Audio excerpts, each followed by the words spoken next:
বন্ধুরা ভালো আছেন আপনারা আশা করি। দেখুন এটা একটা শর্ট মালবেরি, পুরো ফল হয়েছে দেখুন খালি। তবে ফল আমি কিছু পেড়ে ফেলেছি। এ ফল খুব মিষ্টি আর সুস্বাদু, খেতে খুব ভালো।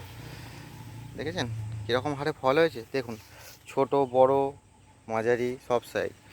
কিছু ফল আমি হারভেস্টিং করে ফেলেছি, মানে পেড়ে ফেলেছি গাছ থেকে। এই দেখুন এতগুলো ফল গাছ থেকে, এই গাছ থেকেই পারলাম। পাখিতে সব নষ্ট করেছে সেই জন্য সব তুলে ফেলছি।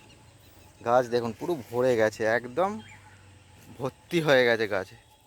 এই যে ফল, এটা হচ্ছে শর্ট মালবেরি। এর পাশে আছে, এটা হচ্ছে মিডিয়াম সাইজটা, এটা ফুল এসছে, ফল ধরেছে সব গাছে। আর একটা জিনিস দেখাবো, ছোট্ট একটা গাছে দেখুন, ছোট্ট গাছে দেখুন, ছোট্ট গাছেতে কত ফল ধরেছে দেখুন খালি। দেখুন ফল, এই দেখুন, এটা শর্ট, ওটা লং। সব চারা তৈরি করেছি। শর্ট, এটা লং, গাছে ভর্তি ফল। এই গাছেও ফল ছিল, ফল সব তুলে ফেলেছি। আমার নাম বুদ্ধদেব।